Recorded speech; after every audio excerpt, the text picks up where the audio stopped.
নমস্কার সবাইকে। হ্যালো বন্ধুরা, তো দেখো আমরা তো মায়াপুর থেকে চলে এসেছি 2-3 দিন হলো। তো আস্তে না আস্তে ব্যাগ খালি করতে না করতে আবার বসে পড়েছি ব্যাগ গোছাতে। কোথায় যাচ্ছি না যাচ্ছি আস্তে আস্তে সব তোমরা জানতে পারো। তো দেখো সকাল সকাল আমি রেডি হয়ে গেছি আর যাচ্ছি বাড়ি।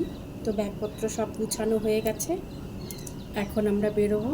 তো চলুন দেখা হবে বাড়িতে গিয়ে সুন্দর সুন্দর ভিডিও। তো বলতে না বলতেই রেডি হয়ে নিয়েছি সকাল সকাল ঘুম থেকে উঠে, আর এখন ছেলেকে নিয়ে বেরিয়ে পড়ব বাড়ির উদ্দেশ্যে। তো এটা ছিল কালী পুজোর দিনকার ভিডিও।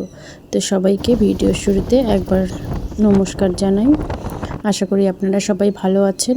এই যে দেখুন আমি বাসে উঠেও গেছি, কিন্তু কি হয়েছে, আমি কিন্তু এর আগেও একবার এসেছিলাম বাস স্ট্যান্ডে, বলতে খুব সকালেই এসেছি, যেহেতু কালী পুজোর দিন যাচ্ছি। পুজোর জন্য মনও কেমন করছে বাড়ির জন্য, কিন্তু ছেলের শরীরটা ভীষণ খারাপ করে বাস স্ট্যান্ড থেকে আবার বাড়িতে ফিরে গেছি, বলতে আমার হাউজিংয়ে ফিরে গেছি। তারপর ঘন্টা দুয়েক রেস্ট নিয়ে ছেলে যখন একটু বেটার ফিল করলো, তখন আবারও এই যে উঠে বসে পড়েছি বাসে। কিন্তু বাসেও ছেলের শরীরটা খুব একটা ভালো ছিল না। বাসে ওঠার পরে পুরো ঝিমিয়ে গেছিলো ছেলে। তারপর একটানা একটা লম্বা ঘুম দেওয়ার পরে একটুখানি ভালো হয়েছে। তারপর আমরা পৌঁছে গেছিলাম বাড়ির দিকে। তো এই যে ছেলে কিছুক্ষণ ঘুমিয়েছিল, মোটামুটি 3 ঘন্টা রাস্তা, তো প্রায় 1.5-2 ঘন্টাও ঘুমিয়েছে, একটুখানি ভালো লাগছে। তো এই যে আর আমার অবস্থা আর তো পুরো শেষ, টেনশনে খুবই ভয় পেয়ে গেছিলাম। জীবনের ফার্স্ট টাইম এরকম ভয় লেগেছে যে ছেলের বাসে যদি কিছু হয়ে যায়। যাই হোক, মায়ের ইচ্ছায় কিছু হয়নি। তো 3 ঘন্টা জার্নির পর ফাইনালি পৌঁছে গেছি। এখন আমি কিন্তু কোচবিহারে। তো প্যাসেঞ্জার মোটামুটি সবাই নেমে পড়েছে, এখন আমরাই লাস্ট প্যাসেঞ্জার। স্ট্যান্ডে গিয়ে নামবো, তারপর সেখান থেকে আবার আছে আমাদের অটো বা টোটো ধরার পালা।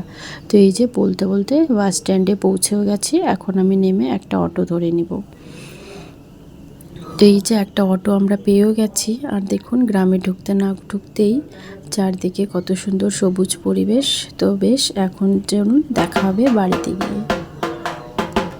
আর এই যে আমি বাড়িতে পৌঁছেও গেছি। তো বাড়িতে পৌঁছে কিন্তু এক ফোঁটাও লেট করিনি, যেহেতু আমি অনেকটা দেরিতেই এসেছি ছেলের অসুস্থতার কারণে। তো আমি কিন্তু থেমে থাকিনি, এসে নিয়ে ফ্রেশ হয়ে সোজা চলে গেছিলাম ঠাকুর ঘরে, পুজোর কাজে লেগে পড়েছি। আর দেখুন সবাই কিন্তু পুজোর কাজে মোটামুটি ব্যস্তই ছিল। আর এই যে এখন যাদের দেখতে পাচ্ছেন, আমার 2 কাকা শ্বশুরের 2 ছেলের বউ। তো ওরাও কিন্তু হাতে হাতে সব কাজ করছে। তারপর ওরা যখন রেডি হতে চলে গেছে, তো আমি আর আমার যা মিলে এখন মাকে বরণ করে নিচ্ছি। আর আমাদের বাড়িতে কিন্তু মা মনসা আর মা কালীর পুজো হচ্ছে। তো আমরা 2 যা মিলে এখন ঠাকুরটাকে বরণ করে নিব। আমাদের বাড়ির এটাই নিয়ম, ঠাকুর আসার পরে তাকে বসিয়ে প্রথমে বাইরের বরণ করে নিতে হয়, তারপর মাকে ঘরে তুলতে হয়।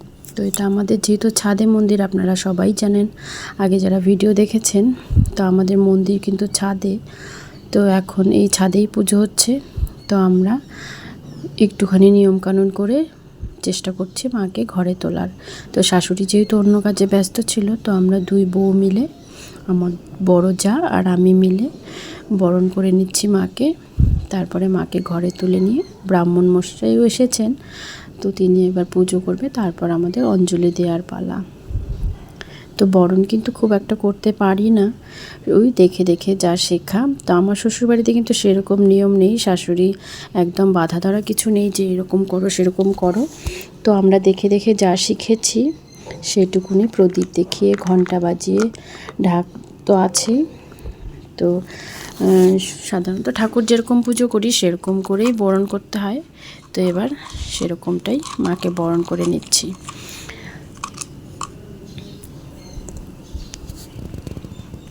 আর বাড়ির পুজো কিন্তু খুব মজা হয়, সবাই আসে, হাতে হাতে কাজ করছিলাম। বেশ এতটা জার্নি করে যে গেছি, একটুও কিন্তু ফিল হয়নি জার্নির।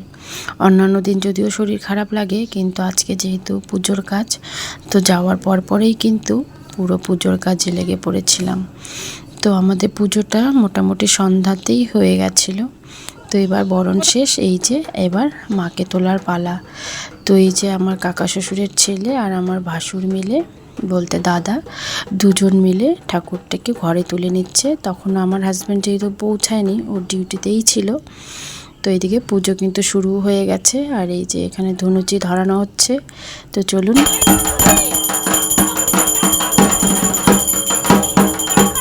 আর এই যে ব্রাহ্মণ কিন্তু পুরো বরণ করে নিচ্ছে মাকে। তারপরে অঞ্জলি দেওয়া শেষে এই যে কচি কাচাদের বাজি পোড়ানো। তো অঞ্জলি দেওয়া সবার শেষ, এবার সবাই নেমে পড়েছে ছাদ থেকে, এবার বাজি পোড়ানো হচ্ছে। আর দেখুন আমার ছেলেকে, কিছুক্ষণ আগেও যে এত অসুস্থ ছিল কিন্তু এখন বেশ ফুরফুরে, সবই মায়ের দয়া। আর এই যে আমি চলে এসেছি আমার বাড়িতে। তো এটা ছিল ভাইফোঁটার দিনকার ভিডিও। তো আমি বাপের বাড়ি চলে এসেছি, আমার দুটো বাড়ি, তো এটা আমি নতুন বাড়িটাতেই এসেছি। হ্যালো বন্ধুরা, তো দেখো আজ তো ভাইফোঁটা। তো আমার তো বাড়িতে ভাইফোঁটা নেই, তাই আমি আমার দাদাদের ফোঁটা দিচ্ছি না। তো আমি বাপের বাড়ি চলে এসেছি। তো ভাইফোঁটা নেই তো কী হয়েছে, একটা নতুন ড্রেস ট্রাই করা যেতেই পারে। তো আমি একটা নতুন ড্রেস পরেও নিয়েছি।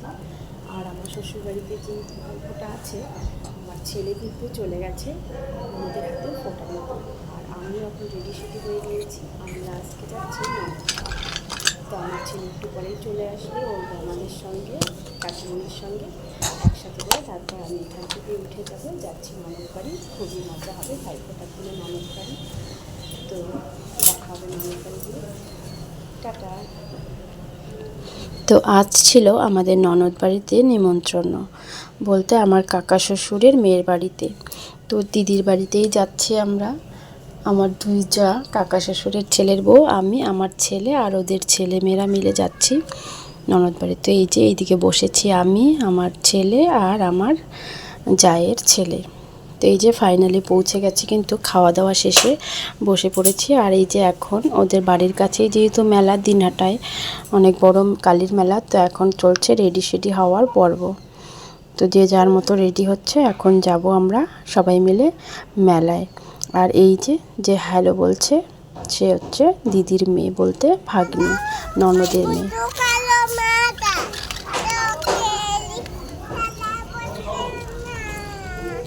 ঠান্ডা লাগবে রে সোনা, একটু ঠান্ডা লাগবে।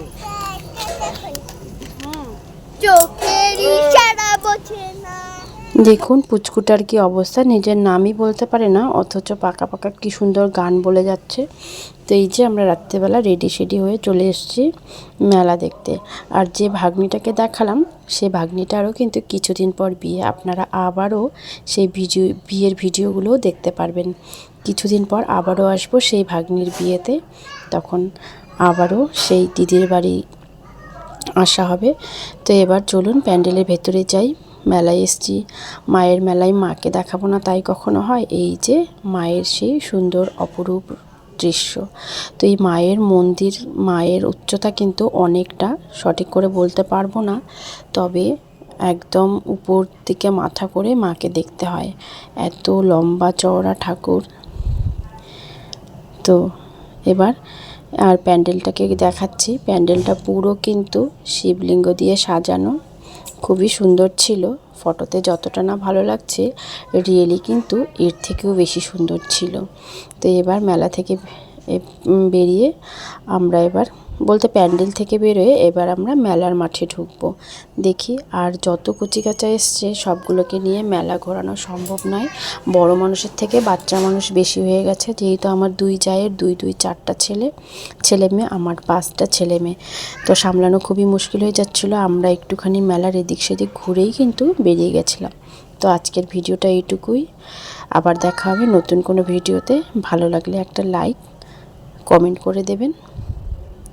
তো চলুন আজ এইটুকুই, দেখা হবে নেক্সট ভিডিওতে। টাটা সবাইকে।